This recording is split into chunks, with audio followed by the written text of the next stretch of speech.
This podcast is a proud member of PodNation Media Network.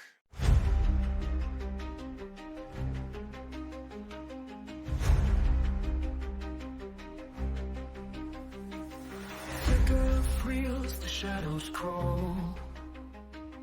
Curtains rise, a ghostly sprawl. The frames are whispers, the stories call.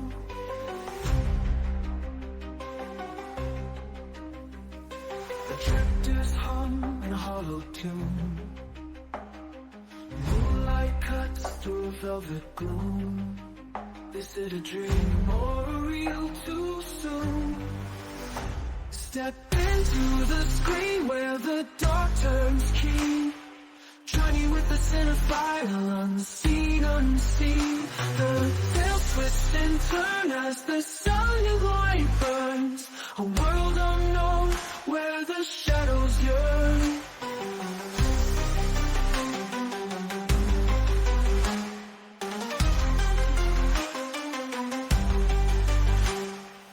Hello and welcome, listeners, to Journey with a Cinephile, a horror movie podcast, where we take a deep dive into the world of horror cinema, from the eerie classics to the latest spine-chilling releases.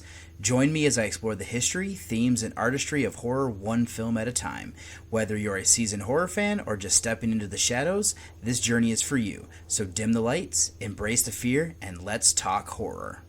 And let's do that on episode 340. I'm your tour guide of David Garrett Jr., recording out of Columbus, Ohio. So for this episode here for you is going to be my top and lost horror films from 1926. So the first part is going to be, I'm going to do the stats that I have compiled. I put it into a letterbox list and let that generate all that stuff so I don't have to do it. And then I'll go through the lost films, the information I could find that is available online and everything like that.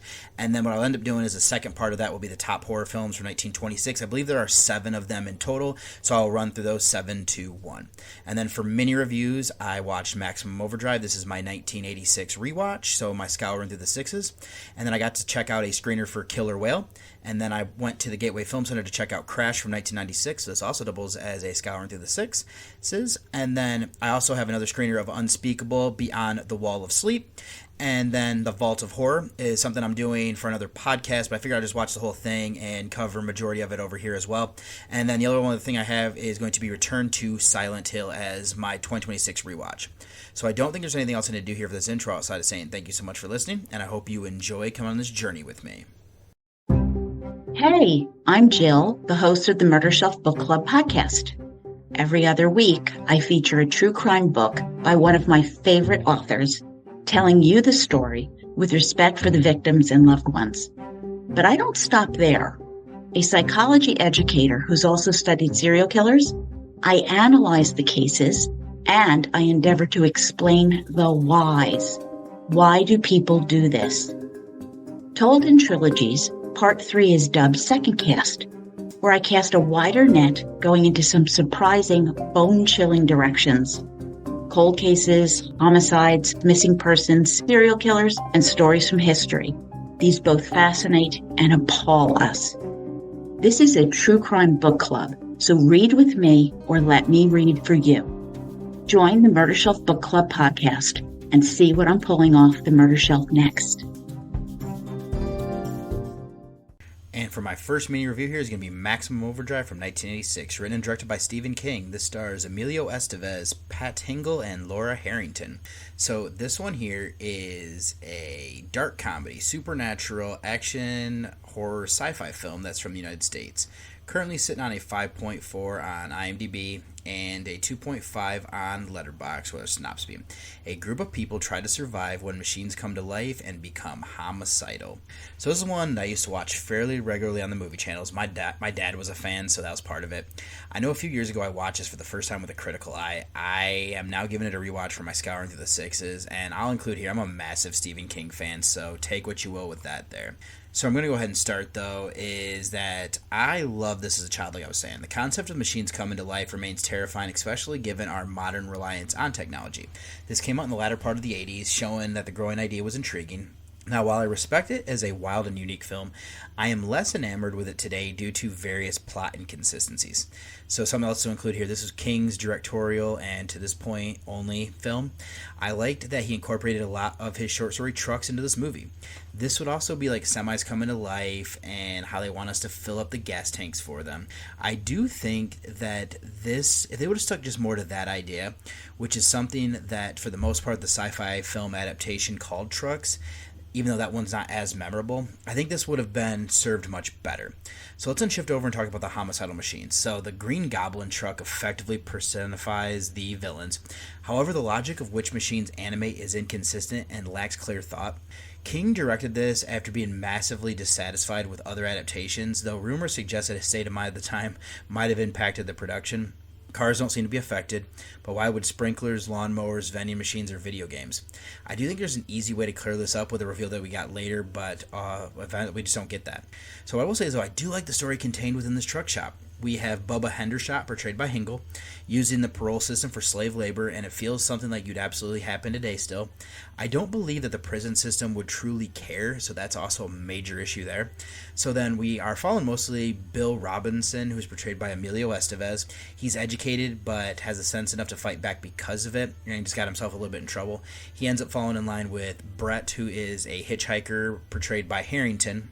And I like how she gives him more confidence. As more characters arrive, I think that is how the stressful situation wears on them, and that makes sense. So one of those people here, we have a newlywed couple of Connie and Kurt, Yeardley Smith and John Short. There's also a waitress here of Wanda June, portrayed by Ellen McElduff. Then there is Duncan as J.C. Quinn. There is Camp Lohman, who is a Bible salesman of Christopher Murney. There is Deke, who is portrayed by Holter Graham, and Handy is Frankie Faison. Those are the ones I'm just going to give there. So then some other themes to include is a reversal of creator-servant relationship. This bothers Wanda and drives her mad. There are elements that stem from environmental karma. Then you have consumerism and greed on a small scale with the guy who is killed in the game room. And that's actually an interesting one to bring up there because that is Giancarlo Esposito. Then there's also Hendershot. I like the idea of like a blue-collar survivalism and just the loss of control, needing to fight back to get it. I'll say here the acting is a little bit over the top, but the fits movie like this. Estevez is as good as our lead. He fits that role that they need. I like how he and Harrington develop into our heroes. Hingle is good as this dictator of the truck stop. Then some of the other people here, we have Smith, Short, McElduff, Quinn, Murney, Graham, Faison. The rest of the survivors are good. We also get some fun cameos here by Leon Rimpey and, like I said, Esposito. I actually think the performances are good, and the writing isn't necessarily helping the way things go off the rails. So let's go over to the filmmaking aspects. I'll be honest, the cinematography and framing are fine for a film like this, and it feels warm. There's a claustrophobic feeling of being stuck in this truck stop. When the power goes out, you know everybody's going to start stinking. And then having the machines come to life like they do, that makes it even scarier. The effects were done practically, so no issues there. I do love the AC/DC soundtrack. The rock feel that is adding in like instrumental choices help with the tension. So in conclusion, this is a quintessential 80s genre piece that balances a terrifying premise with campy execution, while the internal logic regarding which machines come to life is shaky and the dialogue often veers into melodramatic. This is still a high-octane spectacle of practical effects and heavy metal energy. It stands as a unique, if flawed, artifact of King's career that continues to entertain those who appreciate a wild, unpolished ride through the technological terror. So my rating here for Maximum Overdrive, I'd give this one this time around. I actually came up quite a bit here and give it a 7 out of 10. Then up next here, I have a screener I got to check out of Killer Whale. This is from 2026, directed by Joanne Brecky, and then she also wrote this with Catherine McPhee. This is starring Virginia Gardner, Mel Jarnison, and Mitchell Hope. This is a monster survival action horror thriller film that is from a co-production of Australia, United States, and United Kingdom. So currently sitting on a 4.0 on IMDb and a 1.5 on Letterboxd or Synopsy, and follows best friends Maddie and Trish as they find themselves trapped in a remote lagoon with a dangerous killer whale named Cedo. So Maddie is portrayed by Gardner, and her friend Trish is portrayed by Jarnison. So this is a film I got the chance to see thanks to Keir from Strike Media. He reached out with a press release that this looks to be hitting VOD here soon in the United Kingdom. Now, this has been out in the United States since earlier in 2020, here in this year, 2026. I almost watched it as a featured review, but I was seeing mixed reviews, so I held off. Since a screener leak was sent over, I decided to watch it for my 2026 end-of-year list, since this is a scouring through the sixes film to watch. So I'm going to go ahead and start, is that on paper, this should be a movie that I enjoy more. We have an easy story with built-in tension. Maddie experienced a traumatic event that left her depressed, as while she was working as a waitress doing cleanup for, closing up, a man came in, portrayed by Scott James George, and tried to rob the place and actually killed the love of her life, or at least a guy who neither one of them had truly told their feelings to the other one, of Josh, who is portrayed by Mitchell Hope. And he ends up dying in this ordeal. So her best friend tries to help her unwind, and that's Trish. There is more to it, and these women are going to a place that is isolated and becoming trapped. No one knows where they are, and that has built-in tension. This borrows for things from other films in the subgenre, but it's just done better there, unfortunately. Now, with that set up, let me discuss our two characters more. Maddie is stagnant in life. After the guy she was in love with was killed, like I said, she's all but given up playing cello, as she was like a music student, as she seems resigned to just floating through life. Trish, on the other hand, has left school and is making a lot of money as an influencer. There's a secret that she's harboring, which is partially why this trip was done. I'll be honest, it felt contrived just to try to deepen the story. I don't fully buy it, as the logic doesn't make sense for me. Regardless, I do think Gardner and Jarnison work in their roles, and they play well off each other. Let's then look at their situation. This is a simple but works well premise. They went off with a guy who is from the area and knows about a secluded spot. He is actually portrayed by, what is his name? Josh, portrayed by... Sorry, I actually got that wrong. Josh is actually the guy they go off with, who is Mitchell Hope. The guy that is Chad, portrayed by Isaac Crowley. So I just want to make sure I got that figured out. So you could make him a villain, but I'm glad they didn't. The women, they don't have a way to get back, and they're hunted by this large animal. A problem is that these elements should have been weighed more on them. They do well in darkening their skin to make it become redder, but I mean, they're out in the middle of this like lagoon on these rocks in the beating sun. But they do well in, like I said, darkening their skin. But I just feel like without food, water, and just being in the sun constantly, they'd be way more exhausted. So then let's go over what we have here and talk about the orca of Cedo. I'm guessing it's all CGI. There are times that it looks fine, and using computers to bring it to life allows more freedom to do cool visuals. There are times that it doesn't work. I do like that we're using an animal different from a shark, and I like how they bring up the true fact that there aren't any documented cases of an orca attacking somebody in the wild. To help explain why, I like that Cedo could still feel like she's in captivity, and that's a cool idea. Then themes to bring up here a bit more would be first like trauma and grief. Maddie has been dealing with what happened to Chad, and she's trapped, and this can be seen as like a physical manifestation of that. I like the commentary of the ethics of places like SeaWorld and the treatment of animals there. This also mirrors Maddie and Trish being trapped by Cedo. Something I don't care for is a betrayal angle that is incorporated in that feels convoluted. Cedo isn't a natural villain, but a product of her treatment, and she's made into this aggressive animal. So that should be enough for the story. Over to the acting performances. I'll bring up again that I thought that Gardner and Jarnison work in their roles. Hope fits as a catalyst to get to where they need to end up being trapped. Crowley is good as the opening sequence here in developing Maddie and setting the stage for where she is. Other than that, the rest of the cast fit for what was needed in their minor roles. Also, the filmmaking, I'll be honest, for the most part, I'll say that the cinematography and framing are good. I do like the exotic locations. The big issue I have is being in high definition. You can clearly see a lot of this is done in front of a green screen. It's wide shots, and I noticed that, and it took me out. I do think the effects are fine. The blood in the water was a good touch. Other than that, the design of like the sound design and the music help attention. The problem though is that I struggled to hold my attention despite the sub 90-minute runtime. So in conclusion, this attempts to leverage its tense survival premise with a meaningful themes like trauma, grief, and critique of animal captivity. Using the orca Cedo is a compelling product of her environment rather than a natural villain. Although Gardner and Jarnison work well in their roles and the cinematography is generally good, the film struggles with the weight of the contrived elements, specifically the unnecessary betrayal subplot. Technical drawbacks, such as the distracting use of green screen and wide shots, further detract from the experience. Ultimately, despite its sub 90-minute runtime and built-in tension, this one struggled to hold my attention. So my rating here for Killer Whale, I didn't really care for this all that well. I give it a 5 out of 10, and this should be available on VOD now, though, if you are interested. And then I got to go to the Gateway Film Center to give a rewatch to Crash from 1996, written and directed by David Cronenberg. Now, this is also based on the novel by J.G. Ballard. This stars James Spader, Holly Hunter, and Elias Koteas.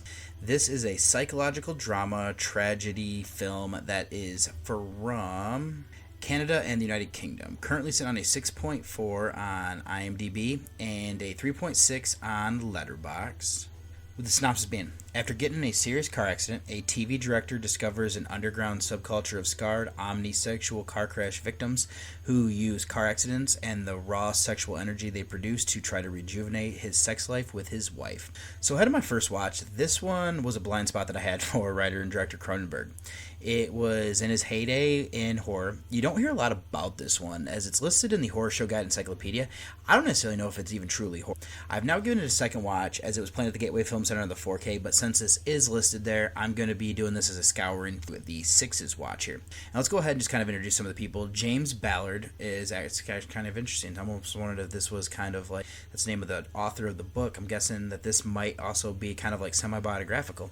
So he is portrayed by James Spader, and his wife is Catherine Ballard, portrayed by Deborah Kara Ung. And then the person he gets into a car accident with is Helen Remington, who is Holly Hunter, and her husband. And yeah, things get definitely kind of weird. So where I'm going to start, though, is this is considered to be, body horror in its roots from Cronenberg, which is it's not as graphic as like the Flyer Videodrome, or it's not as painful, but it does have painful, realistic scars on like James, Gabrielle, who is Rosanna Arquette, and then Vaughn, who is a great performance here by Cotis. So the practical effects and filmmaking effectively render both these injuries and the car accidents themselves with startling realism. The DVD I own features 2 versions, and actually I chose to watch the more graphic NC-17 cut the first time. I'm not sure which one they showed at the Gateway. So I noticed that James and Catherine are sexualized from the beginning, with their opening marriage seems, mutually agreed upon. It is compelling to see how James's descent into the subculture eventually affects Catherine. Despite her initial interest, she eventually seems to merely tolerate James's desires, leading to an ending that suggests their arrangement is no longer working, but credit both to Spader and Unger for their performances. So exploring the subculture a little bit more, we have these people who are fascinated by horrific accidents, and it's a catalyst to feel alive. Vaughn and this group view these crashes as a form of sexual liberation, where desire transcends gender in favor of pure pleasure. Their highly sexualized nature often seduces normal individuals. Ultimately, the drive to reclaim that vitality after surviving such trauma is what pushes them back towards the violence of car accidents. Now, something to bring up is based on a novel by Ballard, which a major theme is how the world has become so sterile that these people are pushed towards extreme sensations to feel alive. Other things to include would be the symbiosis of man and machine. We're seeing cars turn people on. There's also medical prosthetics and braces on characters. This also explores technosexuality and symphorophilia, or sexual arousal from witnessing or being in a disaster. Other themes would be dehumanization. We see emotional distance between Catherine and James. I get the feeling their arrangement plays in with that. There's an obsession with traffic, which is a form of connection for James and Helen. Highways are impersonal, except when drivers are attacking each other in their own cars. This also has a transformation through trauma. The scars are maps on the body, and there's also redefining beauty, where perfection is no longer the last thing for the story is stating here is that this isn't a horror film in the traditional sense. There are scenes that are very tense when Vaughn and then James are chasing people in cars. Seeing the performances are tense in the sense of why would they would intentionally get into accidents. There is impersonality with the intimate scenes. Scarring, which can be seen as monstrous, is now the beauty standard. The tone isn't horror, but it's still a stressful tension. So the acting performances are driven by, as a character study here, with Spader and Unger are central. He effectively portrays an arrogant man who descends into his group's depravity after his accident. Hunter is solid, sharing a trauma-based kinship with James, though more backstory on her would be beneficial, maybe even just a baseline. Cotis is perfect in this unhinged role, arguably his best in my opinion. Arquette and the supporting cast round this off for what was needed, which features significant nudity from the female leads. All that's left to be filmmaking. I've already credited the cinematography and framing for the car accident scenes. Anything in a car like that is good. Going along with this, I do think they're able to capture the landscape. It is a city. These highways get everywhere. The side streets have an industrial feeling. There's limited effects here, but those were done practically. Those all look good. It's mostly the after effects of accidents. Other than that, the soundtrack favorable was needed in building this atmosphere. So in conclusion, this is a compelling character study that, while not traditional horror, embraces the body horror associated with director Cronenberg through its painful, realistic depiction of scars and car accidents. The film follows James' descent into the underground subculture that finds sexual liberation and vitality in vehicular trauma. This adaptation of Ballard's novel explores complex themes of technosexuality, Cinephile, and the search for extreme sensation in dehumanized world.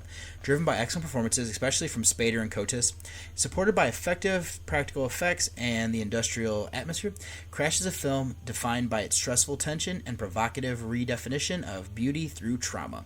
So my rating here for Crash 1996, David Cronenberg, I give this one a 7 out of 10 this time around. And then up next, I have a screener I got to check out of Unspeakable, Beyond the Wall of Sleep. This is from 2024, written and directed by Chad Farron. This is starring Edward Furlong, Susan Priver, and Robert Miano. So this is a body horror, supernatural, adventure comedy, fantasy, sci-fi thriller film that is from the United States. It is currently sitting on a 3.6 on IMDb. And not enough ratings on Letterboxd for an average, but I'd say about a 2 to a 2.5 star movie over there.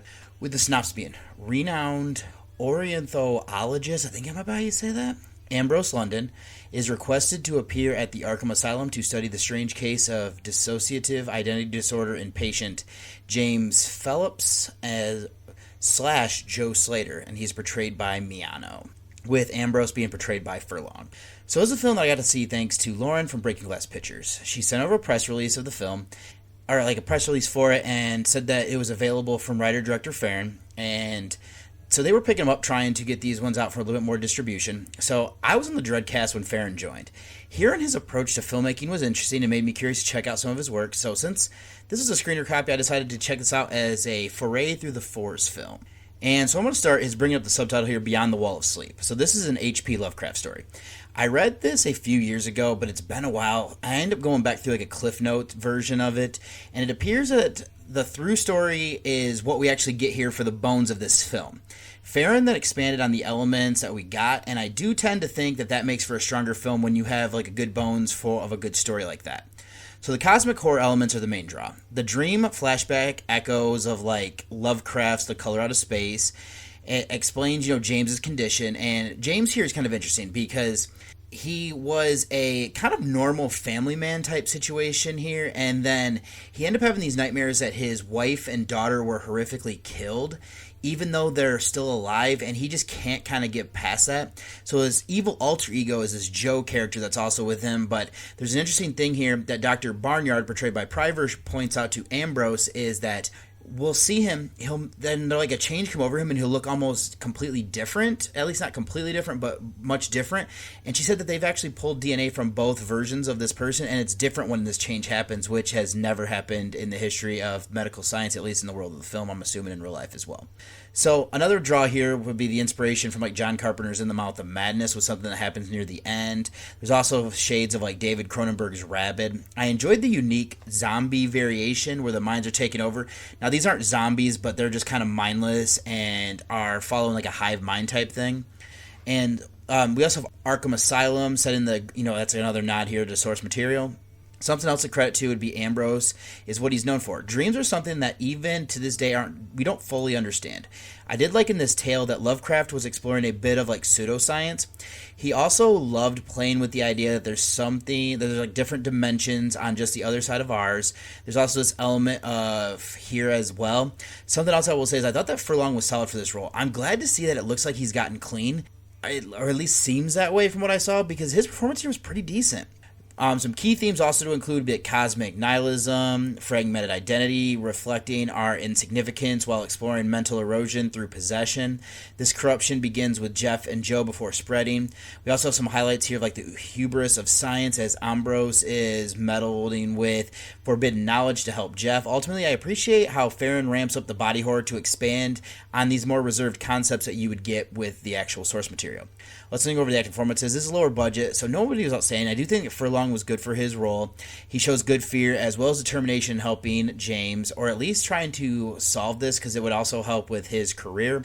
Priver is solid as this doctor who starts everything down the path. I did like Miano in his odd role. He gets to play the same type of character, just kind of a little bit different. And I did like what he did there, as you can kind of see a little bit of the nuance that I appreciated. Other than that, cameos by Ginger Lin, Lou Temple, and Bai Ling. I do think that the acting here is fine across the board, so give credit there. So the filmmaking is generally effective for its budget. Fine cinematography and framing capture the asylum's claustrophobic atmosphere. The dream sequences are necessary given the subject matter. Successfully blurring the lines of reality. Practical effects work well. The CGI is less impressive. While the soundtrack is adequate, the film's pacing plods along in the middle despite a strong beginning and end. So in conclusion, this is successfully utilizes the bones of a Lovecraft original story to explore profound themes of Frank Bennett identity, cosmic nihilism, and the hubris of science. While this is a low-budget production, features effective cinematography, a claustrophobic Arkham Asylum setting, and impressive practical effects, it's somewhat hampered by uneven pacing and less than stellar CGI. My rating, though, for Unspeakable, Beyond the Wall of Sleep, I'm going to give this one a 5.5 out of 10. And next, I checked out an anthology here of The Vault of Horror from 1973, directed by Roy Ward Baker. This is written by Milton Subtopsky, I think it might be how you say that. He did the screenplay at least, but then this is based on stories that were written by L. Feldstein and William M. Gaines. This would be for the EC comic type stuff there. But then two of the stories here were done by Jack Davis. That's Bargain in Death and Drawn and Quartered. There is George Evans did This'll Trick'll Kill You. There is Jack Kamen who did The Neat Job, and then Joe Orlando did the story Midnight Mess. So this one is a horror thriller from a co-production of the United States and United Kingdom, currently sitting on a 6.6 on IMDb and a 3.3 on Letterboxd with a synopsis being an anthology of 5 horror stories shared by 5 individuals trapped in the basement of an office building. So this is a film that I learned about due to seeing another Amicus anthology of Asylum. I decided to pick up all the ones that I could find on DVD. What made me move this up was that a podcast host was asking for anybody interested in covering some of the shorts from these anthologies. I agreed since I'm a fan, and so I will give you some more information once it's available, but I'm going to be doing the third short over there of This Trick'll Kill You, and I decided to watch the whole thing as a traverse of the 3 since I had never seen it, so there's that as well. So I'm going to give a little bit more information here since this is an anthology. So the first one is Midnight Mess, and we're following Harold Rogers, portrayed by Daniel Massey. He is searching for a woman, and it turns out to be his sister Donna, portrayed by his real-life sister of Anna Massey. And there's kind of some dark stuff that happens here as people all go home at night, and there's a good reason. So then the next tale is The Neat Job. We have Arthur Critchett, who is Terry Thomas. Now, he is a very neat and kind of compulsively orderly person. He ends up marrying a younger woman of Eleanor, portrayed by Gilnis Johns, and we see that his expectations are much higher than most people can kind of stick around with. So the next story is This Trick'll Kill You. This one is following Sebastian of Kurd Jurgens and his wife Inez, portrayed by Dawn Adams. They're in India looking for a trick because he is a magician, trying to see if they can find anything. They end up finding this young woman, portrayed by Jasmina Hilton, who is playing a flute and she's charming a rope out of a basket. Now this young woman claims that there is no trick here, that this is really magic, and this couple will do whatever they can to get their hands on it. So the next up is Bargain in Death. We have Maitland, portrayed by Michael Craig. He's inside of a coffin. He's annoyed and frustrated by somebody named Alex, who's portrayed by Edward Judd. He's supposed to be digging him up and letting him out. There's a little bit of a wrinkle here as they're trying to commit insurance fraud. And then the last one is Drawn and Quartered. We have Moore, portrayed by Tom Baker, is a painter living in Haiti. He ends up learning that his paintings are selling quite well in the United Kingdom, like London area, and he is not seeing much of that money coming back to him, so he goes there to confront them, and before he does, though, he asks a voodoo priest of Tony Hazel that he would like to get revenge, and gives him an ability that doesn't need to have voodoo dolls, but he can make voodoo paintings. So that's probably my recap introduction of the characters. Since this is an anthology, this one was made by one production team, so I'm going to treat it as an overall film. Where I will start is saying it's funny is that this is one of the sequels here to Tales from the Crypt. That was a specific EC comic. Vault of Horror was another one. None of the stories actually appeared in any of the Vault of Horror issues. They mostly came from Tales from the Crypt, and then there's one from Shock Suspense Stories. Just a little bit of fun information there. So how that's set up, what I'm going to do is that these exemplify how the source plays out with these type of revenge type stuff. We get an introduction to our character, then we learn something bad, and then we see them get just desserts and punishment. So I'll review on Letterboxd saying this explains it best, actually. The first 4 stories about a bad person getting their comeuppance. The final story is about 4 bad people getting theirs. So there isn't too much depth to what we're getting here. It's still fun tales to see how they play out. That's not to say there aren't some themes here. Now the other ones, some of the things that you get here would be like greed, vanity, or malice. These are the crimes that are being committed or being causing them to commit crimes, and they're met with just punishments. Like in Midnight Mess, where we have Harold, who's trying to kill his sister for an inheritance. The Neat Job is slightly different, where Arthur mistreats his wife over his obsessive-compulsive need for a tidy house. The latter doesn't necessarily need to result in what it does, but some people have their limits.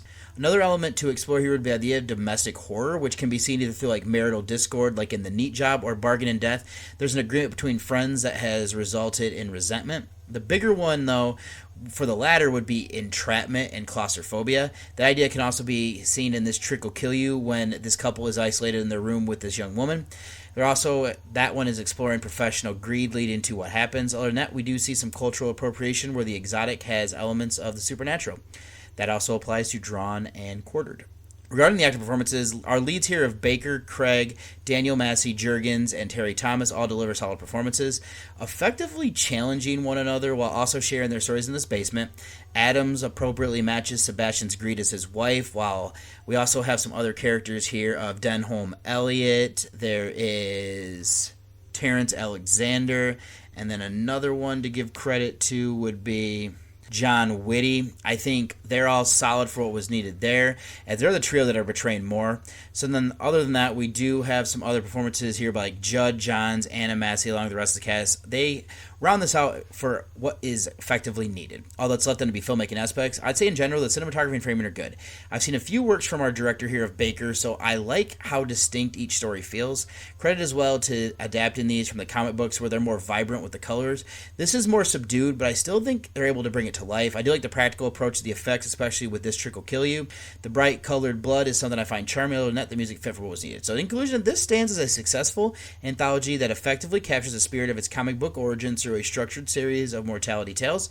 By weaving together themes of greed, vanity, and malice, the film delivers satisfyingly grim punishments for its characters' various vices. Supported by solid performances from an ensemble cast and distinguished by Baker's effective filmmaking and charming practical effects, this remains a vibrant and entertaining staple of the Amicus horror tradition. So my rating here, then, for The Vault of Horror, I'm going to give this one a 7 out of 10. And then for my final review here is going to be one that I watched earlier this year. It's going to be Return to Silent Hill from 2026. So this is directed by Christoph Gans, who also then co-wrote this with Sandra Voan, William Jofesh Schneider, and then this is also based on the video game scenario written by Hiroyuki Awuko, and then based on the game by Kiyoichiro Toyama. This is starring Jeremy Irvine, Hannah Emily Anderson, and Ljana Velomrov. I probably butchered that name, but this is a body horror, monster, psychological drama, supernatural, whodunit, mystery film that is from a co-production of the United Kingdom, Germany, and Serbia. This is currently sitting on a 4.0 on IMDb and a 1.4 on Letterboxd, with the synopsis being: when a man receives a mysterious letter from his lost love, he is drawn to Silent Hill, a once familiar town that is now consumed by darkness.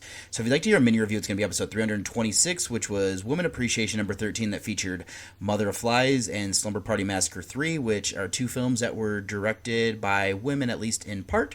At least that's what the Mother of Flies.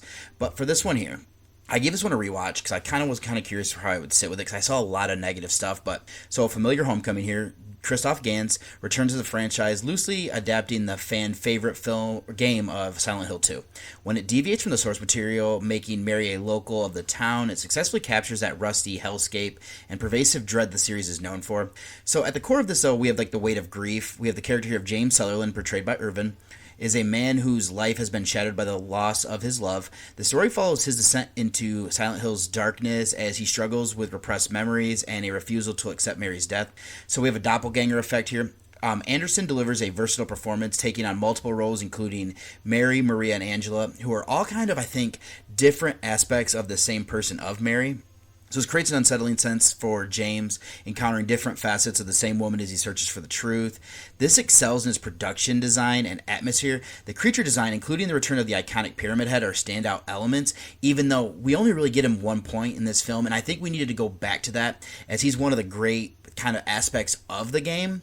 So this is also like a visual and auditory feast, I will say that. So And I also like how they use music directly from the game or like the series soundtracks. That's something that also enhances it. The problem though is we have a lot of CGI. Not all of it is great, and some of it just kind of hampers what we're getting.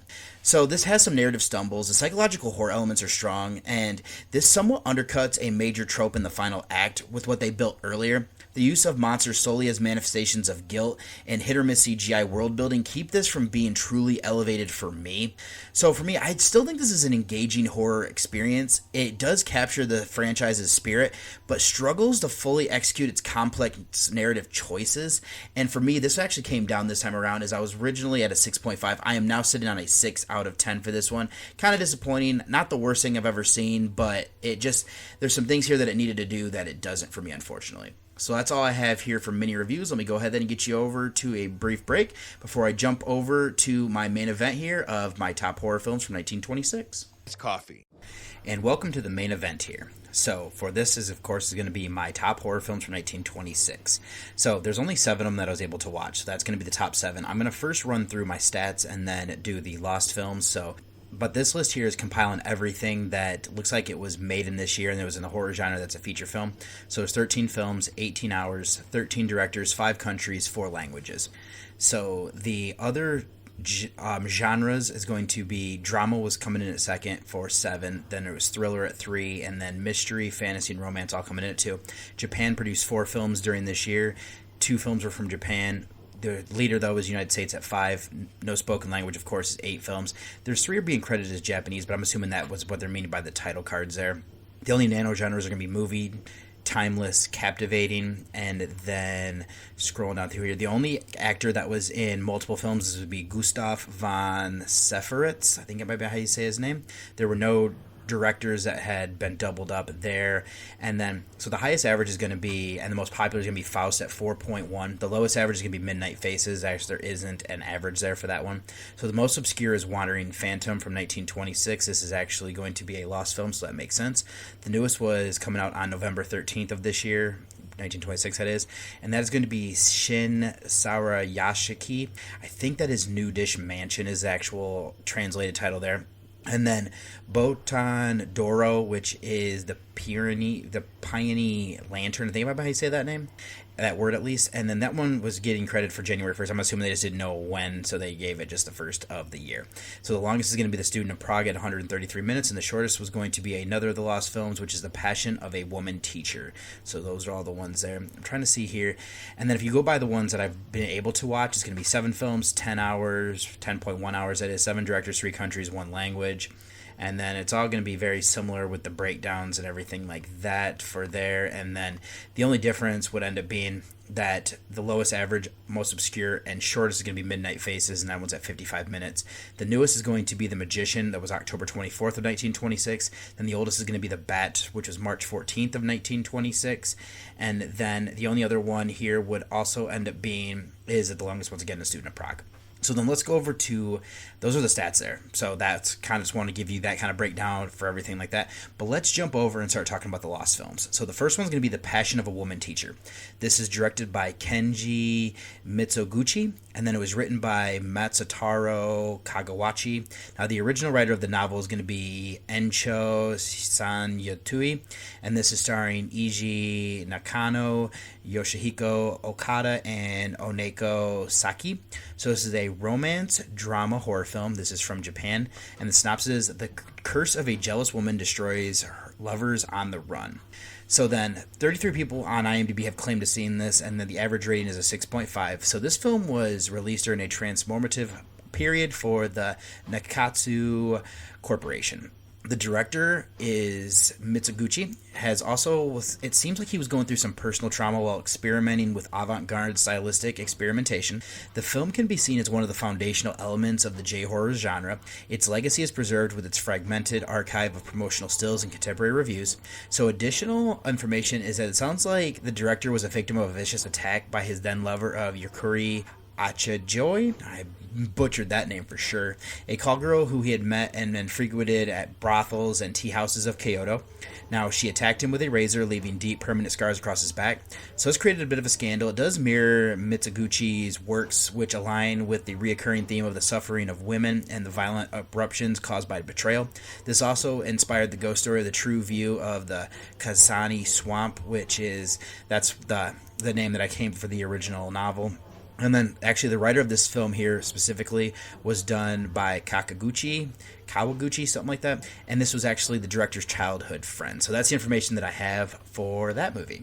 Then the next one is going to be The Castle of Slow Death. It goes by the original title of Le Château de la Mort Lente. So this was directed by Donatien, who also wrote this. Now, the original writers, though, are going to be Henri Bacchi and André Delorde. And then I think they did the play. So then this is starring Rachel Davies, Donatien, and Pierre Etchapari. So this is a horror film from France. And the synopsis, I don't think I could find one, but this is a unique convergence of Grand Guignol theatrical horror with the modernist science fiction with the aesthetic. This history of this one is pieced together with physical archive from novelization, still photographs, and critical fragments. So this is adapted, like I said, from a play. It sounds like the source material was rooted in human depravity, medical deviance, and the terrifying logic of the strange tribunal. Lola is a young manicurist. Her fiancé is Enrique, a barman. They plan to steal a necklace from a wealthy American woman who is staying at a remote manor. The thieves are caught and then subjected to psychological and physical torture. That sounds really kind of cool. It sounds like almost a very early predecessor to things like Saw. So it's kind of crazy that something that came out 100 years ago would have a similar premise. Then over to New Dish Mansion. This is the original title of Shin Sarayashihiki. So this is directed by Sunichi Yamashita, and then it was starring Rokuro Akashi, Kayoshi Kawagawa, Haru Kyoke, and Sensoke Hayashi. So it's a drama horror film from Japan, and this is telling the Japanese ghost story. It's a Bansho Sarayushiki. So this is based on the narrative of a samurai drama with emerging interest in a commoner perspectives. The new in the title is signifying a fresh take on that source material. This is a foundational Japanese ghost story, originally being a kabuki play, as well as being considered as a kaidinyo ghost story type thing. So this tells the legend of Okio, a servant girl who meets a tragic end. She's supposed to be taking care of a set of 10 precious heirloom plates belonging to her master, the samurai Oyoma. He hides one to blackmail her or to punish her. She then is either killed when it's not found, or she commits suicide in a well. She then comes back to haunt the place, like the manor, and as well as her former master. And part of what she does is that she's actually counting plates. So then next up is going to be the Peony Lantern. I think that might say that. But this goes by the original title of Botandoro. This one is directed by Koroku Yomura. This is starring Utiman Ichikawa, Gomanraku Uda, and Tasukui Matsuura. So it's a drama horror film from Japan, and this is following Shinzaburo, a samurai student who falls in love with a beautiful woman named Otsuyu during the Iban festival. He eventually discovers she's a ghost when a neighbor peeks through the wall and sees him embracing a skeleton. Another of the big three of the foundational Japanese ghost stories. Much like the other ones, this was popularized by Ensho, who did kind of like the writing and everything. So these ones, I'm just a big fan of J-horror in general. So actually kind of going back to seeing some of these early ones would have been cool. A lot of the ones from Japan, though, were lost during World War II, especially with the bombings that were going on there. There's also was a giant earthquake that destroyed a lot of the stuff. And then, how this stuff was on film, it was very volatile and could burst into flames at any time, just kind of depending on how you were keeping it. So it's kind of a bummer that these were lost to time. So then next up is going to be The Wandering Phantom, which goes by the original title of Banamut Boot, and this is directed by Mohan Dharma Bhavana. This stars Khalil Behram Vasani and R.N. Vaida. This is a horror fantasy film from India, and the director was a prominent from the era. Came from one of the more influential film studios, which was Kannur Film Company. And the 3 stars, I guess, are very important during the era as well. But this one there wasn't a whole lot of information from, so that's kind of all I'm going to be able to give to you there. And then the last film that was lost is going to be Unknown Treasures, directed by Archie Mayo. It was written by Charles Loge. This original writer was Mary Spain Vigas. This stars Robert Agnew, Gladys Hulette, and John Mijan. So it's a horror, drama, thriller, mystery, romance from the United States. And the synopsis: a poor man refrains from proposing to the woman he loves until he can secure the fortune left by his uncle. Believing the treasure awaits in his uncle's abandoned mansion, he begins searching only to uncover mystery, murder, and a killer ape. So Robert Agnew is playing Bob Ramsey, where there's a woman he's interested in and is Mary, portrayed by Hulette. So this is an early Old Dark House subgenre film, which I'm a huge fan of these. So this is based on a short story, The House Behind the Hedge. Bob suspects that Mary's Uncle Cyrus, who is portrayed by Bertram Marburg, has a hidden fortune in his eerie mansion. There's some complicated stuff here with like a murder plot and a mad scientist named Simmons. And this is the second time that Von Seferitz actually kind of appears in something. So it's kind of interesting there that he was also in one that I did get to see. So this is thought to lean more into the horror than comedy, which was not very common for the era.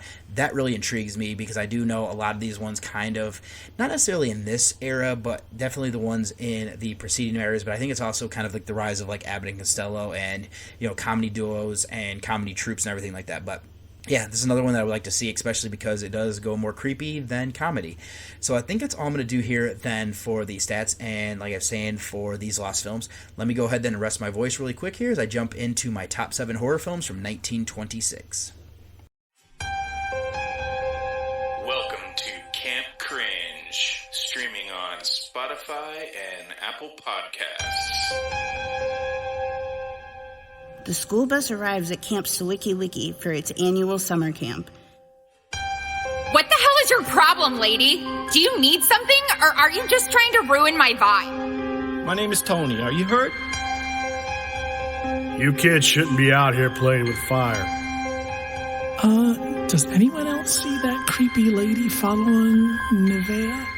Or is it just me? Yo, what is that noise? Remember, God is watching. Welcome to Camp Cringe, man. We're so screwed. New episodes every 25th of the month.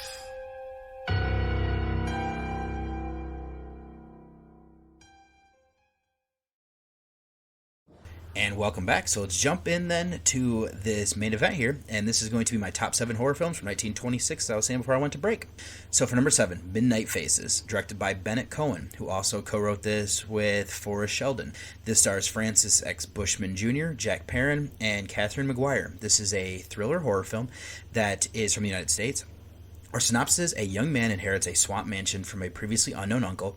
Upon arrival with his assistant, the executor, a shadowy figure is seen crawling through a window, despite the house being supposedly empty. As staff arrive, they feel a strange presence when a strange woman flees a knife-wielding assailant into the house. The occupants realize the danger is both external and internal.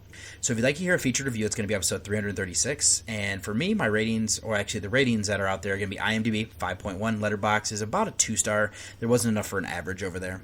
But this is a foundational 1926 film that serves as an archetype for the old dark house subgenre. While atmospherically rich, it is hampered by narrative repetition and dated cultural portrayals. So atmospheric, what I'm saying there is we have an old dark house setup. So the premise being Lynn Claymore, portrayed by Bushman, inherits a swamp mansion in the Florida bayou from his uncle that he's never met. And then upon arrival here, there's immediate tension. Smoke rises from the chimney at supposedly empty house, followed by the arrival of a suspicious cast of help and a fleeing woman. Visuals, though, I think the cinematography effectively leverages the isolated setting despite the poor quality of the existing prints. Narrative analysis here, mystery versus pacing. Strengths is features classic tropes like hidden passageways, tunnels, and a masked figure stalking the halls. Big fan especially of the stuff like the old dark house elements there. This running only 55 minutes feels sluggish due to the repetitive sequences and long stretches where supporting characters kind of disappear. The final twist is compelling though, with re-engaging me, and I think seasoned cinephiles might find the mystery a little bit predictable though. So some critical themes and modern reflections is the core tropes, explores inherited legacies, the burden of bravery, and the search for rational explanations for seemingly supernatural events. Some problematic elements. A problem becomes unavoidable with like xenophobia and dated racial caricatures, particularly from the casting of like Shui Chang and the racist dialogue intertitles for the character like Trophius. Now this is going to be the valet for our main character and everything. So for me, a noteworthy artifact for like horror historians are it's ultimately limited by its structure and era's social biases. So for me, this one coming at number 7 here, I have Midnight Faces, and I'm going to give a 5.5 out of 10. And then number 6, I'm going to have The Magician. This is directed by Rex Ingram, who also wrote this. This comes from the original, I believe it's a novel by W. Somerset Maugham. So it stars Alice Terry, Paul Venegar, and Firmin Gimir. So this is a horror, drama, fantasy, sci-fi film. This is from the United States. This synopsis is a magician alchemist seeking to create life finds that he needs the blood of a virgin to continue his experiments. He sends out his dwarf assistant to pick out the right girl. So this one here, IMDb has the rating at 6.8, Letterboxd at 3.3. This was a featured review on episode 334. If you'd like to hear me go a little bit more in depth about everything I was going to talk about, but this is a visually evocative silent horror film from 1926 that blends the emerging scientific discourse of the era with dark alchemic themes. While the narrative follows a race against time to prevent a ritualistic sacrifice, the film primarily showcases Venegar's commanding presence. So the premise here, we have science meets the forbidden. So the plot here, we have Oliver Hadedo, who is portrayed by Venegar, a medical student and hypnotist, becomes obsessed with a magical formula to create life, which requires the blood of a virgin. So as victim, he targets Margaret Dauncey, who I believe is Terry. She's a sculptor who recently recovered from a spinal injury through miracle surgery. So this explores the duality between Arthur Burden, who saves lives through science, and Hadedo, who seeks to create life through the forbidden rituals. And Burden is actually the guy who actually saved her and helped with the surgery after her uncle, who is like his friend, brought her to him.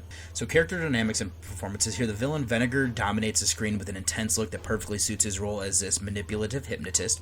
Our protagonist here of Margaret Dauncey is unfortunately less fleshed out, often serving as like a vessel for Hadedo's control, though it effectively highlights the creepy loss of autonomy.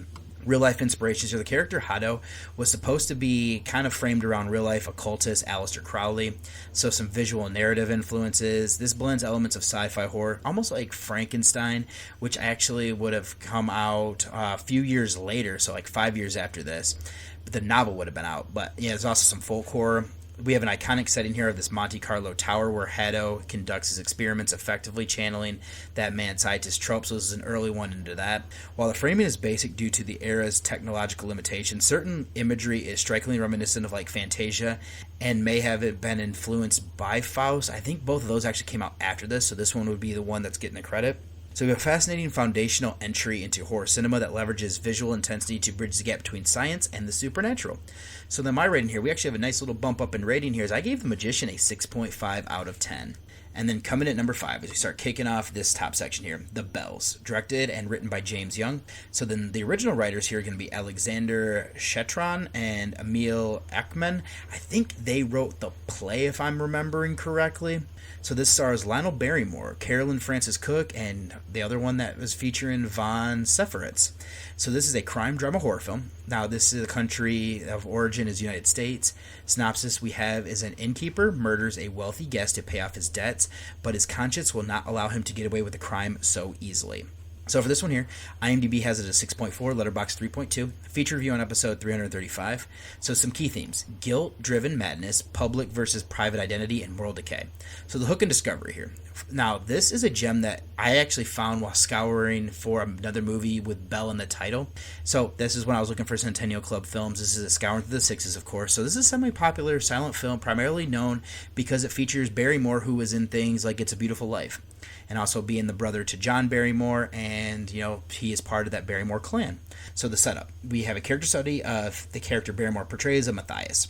Set in a small town in 1868, we follow Matthias, a innkeeper running for burgomaster who is drowning in debt. I think this is actually like a mayor. So to solve his financial woes and secure his social standing, he murders a wealthy guest of Barak Kowalski for a belt of gold coins. It's a classic setup that feels surprisingly modern. The pressure of maintaining a public persona while facing financial ruin. So then there's a descent into madness. So this definitely echoes like Edgar Allan Poe's The Telltale Heart. Matthias is haunted not by a beating heart, but the phantom sound of sleigh bells from the victim's horse and sled. The film explores the private reality of a respected man who is secretly decaying from the weight of his original sin. Atmosphere and supernatural events. This actually features a very early appearance by Boris Karloff, who is a mesmerist who can read inner thoughts. And a lot of what he's actually doing is he is like doing like a lie detector thing where he's watching you and he's able to kind of strike a nerve and say certain things to get your reactions. So the tension then between the supernatural, like the fortune tellers and the mesmerists, and the psychological is handled beautifully. Great use of in-camera effects for the era to visualize Matthias's inner torment. And for performances, Barrymore carries this with a nuanced performance of a man who is consumed by guilt. Von Sepphoris is excellent as the antagonistic banker of Jerome Franz, who eventually becomes a haunting figure in Matthias's demise. So my final thoughts, though, is a compelling early example of psychological horror. While constrained by 1926 technology, the story remains potent because of its strong core performance, a must-watch for silent film enthusiasts. And my rating here for another bump up in rating to a 7 out of 10. And then number 4, I have The Bat, directed by Roland West, written by Julian Josephson and George Marion Jr. Original writer, though, is Mary Roberts Reinhardt and Avery Hopwood. This stars George B. Ranger, Charles Herzinger, and Emily Fitzroy. This is a thriller horror comedy from the United States. Now, synopsis. A masked criminal who dresses a giant bat terrorizes the guests at an old house rented by a mystery writer. So IMDb has it at a 6.5, Letterboxd at a 3.3. So this was a featured review on episode 331. So cinematic legacy and Batman roots. So a big highlight here is the historical significance. The masked criminal archetype served as a direct inspiration for Bob Kane's Batman. Kind of interesting, though, that his hero actually is the one who is the one dressing up. But yeah, so this has its place as my Centennial Club, of course, remaining ambitious and visually striking 100 years after its release. So the old dark house atmosphere. So this is a quintessential trope. Hidden passages, isolated setting, and a pervasive paranoia that comes with a security as revealed as an illusion. So for the staging here, while it feels like a stage play that it is based on, it adds a certain charmed aesthetic to the production. And then character dynamic performances. So stand out here, Emily Fitzroy is this judgy mystery writer of Cornelia, and Louise Fenzenda as her jumpy maid Lizzie. They were both solid. We have some subdued silent acting. Appreciating here, the performances were more restrained than the typical overacting found in the silent era, enhancing the mystery's intensity. And then for the ensemble, this cast effectively builds a sense of shared distrust as they attempt to unmask the bat. So key themes to explore: duality of identity. Everyone's a suspect. No one exactly knows who the other ones are to an extent and who they could actually seem to be. Greed versus morality. This is driven by bank robbery and the moral decay associated with the character's various debts and desires. Logic versus supernatural. The narrative tension relies on disproving supernatural fears to solve the grounded criminal mystery. So some technical highlights. The bat's costume remains a highlight with its cool furry ear design that establishes high stakes early on. Also effective use of early action shots and cinematography that, despite technological limitations, successfully frames the paranoia of the manor. So my rating then for The Bat, I give this one a 7 out of 10 as well. And then coming at number 3, The Student of Prague, directed by Heinrich Galeen, who also wrote this with Hans-Heinz Ewers. Now, the original writer here is Ewers as well, who I believe wrote the novel. So it stars Conrad Viet, Eliza Laporta, and Fritz Alberti. So it's a drama horror film from Germany. Synopsis: Baldwin, tired of student life, longs for love but is hampered by his poverty. Indifferent to Lidushka, and he is unexpectedly offered wealth by a mysterious moneylender, Scampanelli, but with a strange caveat. So Baldwin, this one, is our lead, Viet, and then the girl that's in love with him, this Lidushka, is Laporta, and then the weird, mysterious guy of Scampanelli is Kraus. So this version is sitting on a 6.9 on IMDb, nice, and Letterboxd at 3.5. So it's a featured review from 333. So a hallmark of German expressionism, the 1926 silent classic explores a Faustian bargain through the lens of social mobility, social fracture. While pacing issues exist, Viet's performance and the film's innovative visual effects make it a foundational piece of 1920s horror. So the hook and background.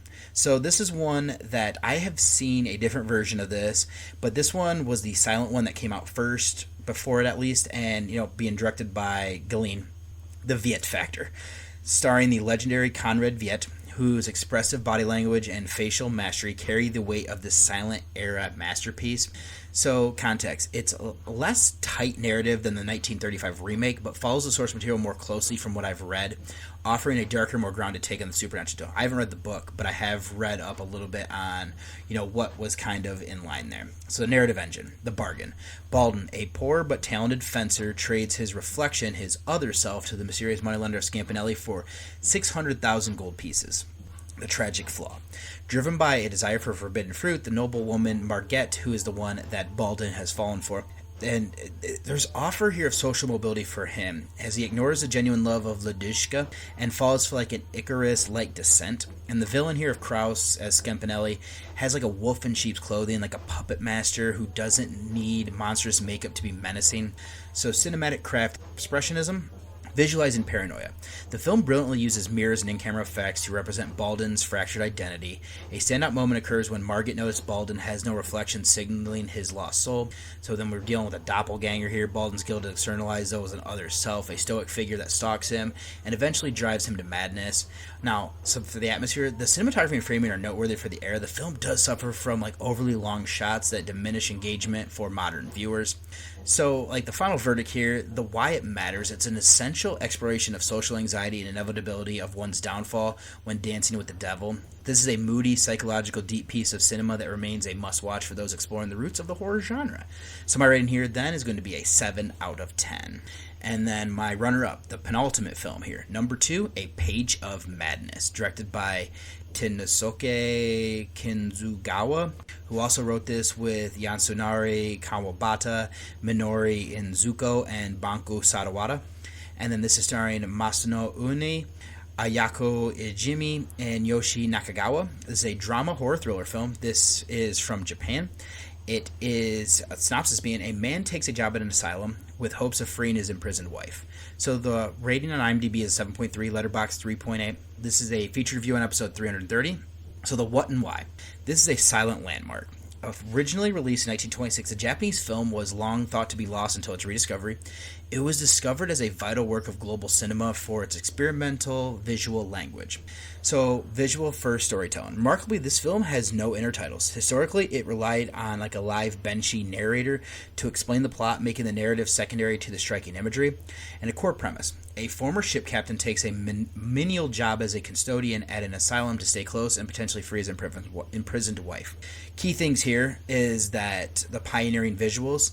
Kinzugawa leverages startling modern techniques, including creative camera angles, a rapid intercutting to simulate rain, and ghosting effects to portray the lead's past as a captain. So some thematic depth as well as perspective on sanity.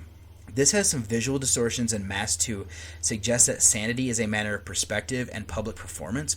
Atonement and guilt. The custodian's job choice is framed as a self-imposed sentence to atone for neglecting his family while at sea. Now, and then we have some societal entrapment. Beyond the literal cages of the asylum, the story touches on the daughter's fear that the mother's illness would bring societal shame and ruin her marriage prospects. And then we also have, this is going to be a fun one to try to say, Shinkankakuha influence. The film's frantic, chaotic pacing mirrors the nervous simulation of the modern city, a key obsession of the writers from this movement who co-wrote the film. A unique soundtrack. Unlike other silent films, the current soundtrack was commissioned and officially approved by the director after the film's rediscovery because he was still alive. That enhances its surreal atmosphere, in my opinion. So, for me, Strategic Insight, it's a landmark piece of silent cinema that challenges reality through pure cinematic technique rather than traditional narrative. And my rating here, we're going to get a bump up in rating as I give A Page of Madness an 8 out of 10, and I can see why this actually does appear on the top 250 list on Letterboxd for horror films, and yeah. But then coming at number 1. So kind of funny is that I thought this movie came out after this year and not realizing that it was on this one because I was so far down my list. But number 1, I have Faust. Director F.W. Murnau. Writers Gerhard Hauptmann and Hans Kaiser. Original writer though, Johann Wolfgang von Goethe. This is starring Gösta Ekman, Emil Jennings, and Camilla Horn. This is a drama fantasy horror film from Germany. The demon Mephisto is wagers with God that he can corrupt a mortal man's soul. And Mephisto, the demon here, is going to be Jennings. Ratings. IMDb has this an 8.1. Letterboxd 4.1. So this was actually a mini review on episode 176. I've only seen it that one time, but this is a silent masterpiece. Murnau's legacy. Coming off the heels of Nosferatu, he takes on the legendary tale of Faust, delivering a film that remains visually arresting nearly a century later. So the ultimate bet. The narrative kicks off with high-stakes wager between Mephisto and an archangel. Can a mortal soul be corrupted? It's an Old Testament-style premise that feels both vengeful and fascinatingly hubristic. Narrative layers here: tragedy and betrayal. The desperate scholar, Faust, is initially a man of God driven to despair by his inability to stop the plague. His turn to the crossroads isn't born of malice, but of a broken heart for humanity. We have a villainous shifts. The true tragedy begins with the townspeople stone Faust for his inability to face a cross, essentially driving him into Mephisto's arms to seek the joys of the flesh. Some collateral damage. The transition from wise old man to self-serving youth highlights Faust's descent into villainy, particularly regarding his treatment of the virtuous Gretchen. Technical artistry, the Murnau touch. Visual grandeur. The film, cinematography, and miniature work are extraordinary for 1926 and beyond. A standout moment is the giant Mephisto looming over the town, a sequence so iconic it influences Disney's Fantasia, which that was my favorite segment growing up, and that's my favorite part of that movie. So transformative effects. The makeup and effects used to transform Gösta Ekman from the elderly Faust to his younger self remain impressive, even by modern standards. And so my final thoughts here. The performance highlights. Jannings delivers a definitive performance as the villainous Mephisto, while Horn invokes deep sympathy as the ill-fated Gretchen. This is a vital piece of cinema history that balances timeless philosophical questions with groundbreaking visuals. It's a must-watch for anybody exploring the foundations of the horror genre. So my rating here for this one, I do need to revisit this one, but for Faust, after that one watch, I gave this one as well an 8 out of 10. So, I mean, we were looking at a tie there at the top, and yeah, both of those only a one-time watch so far at this time. So what do you think of this list? How many of these have you seen? How many of these have interested you if you didn't know about them? If you want, in my outro, I will tell you how to get a hold of me, but I'd like to hear your thoughts and see if you would move anything around or, kind of anything you might have to say about these. So I'm going to go ahead and do that, rest my voice, and get you over to that one last break before I close out the show. Listen, here's the truth. If it's not something you love to do, automation is mandatory. You didn't start your podcast to spend hours editing clips. You started it to create, connect, and grow your audience. But here's the problem. Every other platform works with video podcasts, and manual editing eats up your most valuable asset, your time. That's where Opus Clip changes everything. Upload your video, and Opus Clip will automatically find the gold nugget moments, auto-clip the captions for the best parts, perfect for TikTok, Reels, and Shorts. 1 hour-long episode becomes 10, 20, even 30 viral-ready clips in minutes. The tool even predicts each clip's viral potential, so you know exactly what to post. No more tenuous editing, no more wasted hours, just you staying in the place that you love to be, creating content that matters. Head to podnationopus.com for your free trial and get back to doing what you do best. Stop editing and start creating now. And welcome back. So if you'd like to send me any sort of feedback, anything you want read on the show, or any screener requests, anything like that, you can send those to journeywithacinephile@gmail.com. If you'd like to read any of my written reviews or see any of the old past podcast episodes, all of that is being stored over at Journey with a Cinephile. That is my blog, and that's going to be horrorreview.webnode.com. If you'd like to follow me and become friends on Facebook, it's going to be David Garrett Jr. is my name over on there. There's going to be a link in the show notes. And then if you'd like to follow me on Twitter, it's going to be Buckeye from Mish. And then if you'd like to follow my Letterboxd page where I have all of my reviews, whether that is going to be horror or non-horror, that's going to be David OSU is my name on that. Instagram and Threads, I'm David OSU87. Over on my personal Instagram page, you might see some of my family stuff every now and then whenever I remember to post something. My wife is much better at it than I am. But then if you'd like to follow the Journey with a Cinephile Instagram, that's going to be Journey with a Cinephile, all one word. And then also direct you, if you'd like, to the Discord channel. That's going to be the Nightclub Discord, but I have a page over there. And there's also some other great pages of other shows and them kind of messing around and everything like that. Do highly recommend if you want to go ahead and check that out. And then the last thing I'll actually say here, if you would like to listen to the show a day early, this is always going to be streaming over there on the PodNation TV app. So I will have, once again, a link in the show notes for that if that is something that you're interested in. So, yeah, there's some great stuff here. There's some great shows on some of these other networks and stuff. I highly recommend checking them out. And for my next episode, I'm going to end up jumping back into doing my scouring through the sixes. So the 2 feature reviews, I've already went and saw Hokum. I just have to get everything recorded and everything like that. But that'll be the 2026 release film there. And then I'm going to be pairing this up with Revolt of the Zombies. This is from 1936. I'll figure out what the through line will be there. And then my scouring through the sixes rewatch is going to be April Fool's Day from 1986. And then I will watch Mother of Flies as my 2026 rewatch.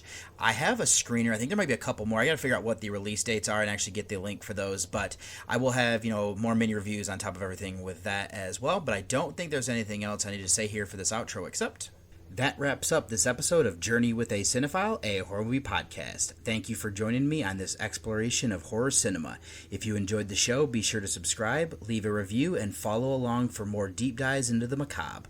Until next time, keep watching horror, and remember, fear is just a frame away. It had been a wonderful evening, and what I needed now to give it the perfect ending